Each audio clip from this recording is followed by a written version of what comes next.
Thank you very much for inviting us here and letting us come to your establishment. Thank you for having me on your program. Thank you. It's a privilege. Now, Musama, we want to sample because the reason being that I don't really know much about Zambian food, and other than Nishima maize meal, I know very little. So I felt I needed a bit of a culinary lesson. So, first of all, let's talk about Twapandula though. When did you establish this eatery? Okay, Twapandula was established 6 years ago. It started from me being a home chef. I've always loved cooking. I've always loved watching BBC Food, and I thought of having a Zambian themed restaurant instead of going out to other types of food. So that's how Twapandula was started. And does the name mean anything? It means breaking boundaries, breaking barriers. Twapandula means we have broken. Yes, so we are breaking boundaries in Zambian food and as Zambian lady chefs. Oh, I can say that. you mean there are more male chefs in Zambia, even preparing traditional food? Traditionally, being a chef has always been a man's job, surprisingly, especially in the commercial sector. But women have started being chefs, and it's been easier now to be a chef commercially than it was before. So we do have quite a few women running restaurants at the moment in Zambia. Not necessarily Zambian, but continental food as well. Well, that's funny because that is something I've noticed a lot of in Zambia. You know, I've been very, very surprised that you have more eateries selling European food or American diner style food, or wraps or things like that, but very few establishments selling traditional Zambian food. Why is that? I think it's the mindset. Before, people didn't necessarily understand the value of eating organic Zambian food, and what was on the market was just the chips, the chicken, the wraps, and people are more health conscious now, and we've decided to go back to our roots because if you notice, Zambian food is all organic, it's locally grown, it's locally sourced, so people are going for that. We have less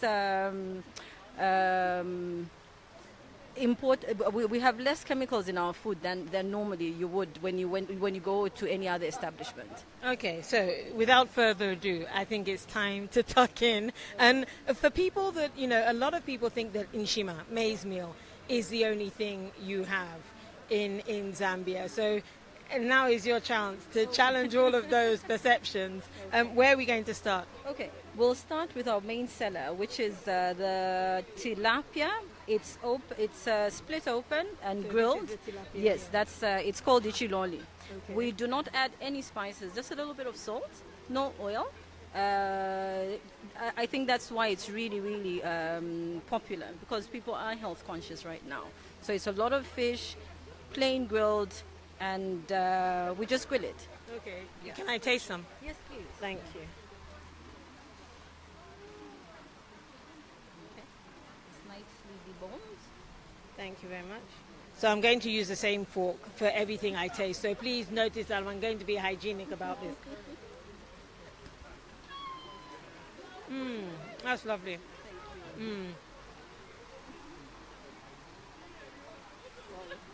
It's always rude to talk with your mouth full. I know. But that is delicious. But, there could be a lot of people saying, and please, I should remind you, if you have any question that you'd like to ask Musama, please do post your questions below. If you can hear us above the very heavy rain, if you notice it's very, very heavy at the moment. But please do post any questions you have about Zambian food, and I'm sure Musama will be happy to answer. One question that I have is that many people will say, well, come on, it's tilapia. Tilapia is nothing unique to Zambia. So what would you tell us about something that's very unique to your nation? It's unique in the sense that it's one of the proteins, the cheaper proteins that we have. I think a lot of people do use tilapia in their homes because it's a good cheap source of protein. Is there another dish? What sorry. other dish? Okay, sorry. Okay. What is this? What Okay, is this dish here? so this is baby eggplant. It's the raw product is this. I thought I should show you Some this. people would say garden egg. Yes, a Is that garden egg or a baby eggplant. Okay. But in So Zambia almost we like call a it baby aubergine. yes, exactly. So we call it impwa. It's suated in tomato, onion, a bit of oil, boiled down, and it's one of the best sellers here as well. And it's a very common dish in Can I in have a one lot of those? in a lot of the Zambian And Musama, homes. what's the name in Zambia? It's called impwa. Impwa. Yes, very, very popular in our homes. Thank you, that's enough. Thank You're you. welcome. It's got a lot of fiber. And I think if I can take some off so that I don't waste it. okay, that's okay. My dad, in fact, one of his favorite vegetables is actually eggplant, is a garden egg. Oh, nice. Yeah, when we were growing up, he would eat it raw. Oh, nice. Oh, that's nice. Mmm, Yeah. that's nice. Okay. Thank And I you. see you have another Okay. variation of the... It's the same impwa, but it's cooked with pumpkin leaves. In Zambia, we use all the parts of a plant. The main reason we're trying to promote Zambian food is the sustainability aspect of it. Because if everything is grown in Zambia and sourced in Zambia, even the nutritional value for our families will be higher. So you've got the impwa, which is cooked in pumpkin leaves. Okay.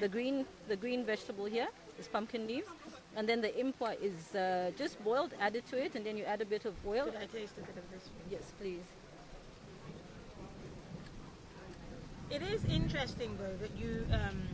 I see one main pounded food on the table. Yes. And if I may just say, whereas in many parts of West Africa, for instance, you might have 3 or 4 different variations of pounded food. Yes. I noticed that here maize meal is it the only one you have? No, we do have millet meal, and we have cassava meal as well. But Shima is the most popular. The most popular now, but we're also moving back to what was originally our local food, which was millet meal. Millet meal is less in carbs and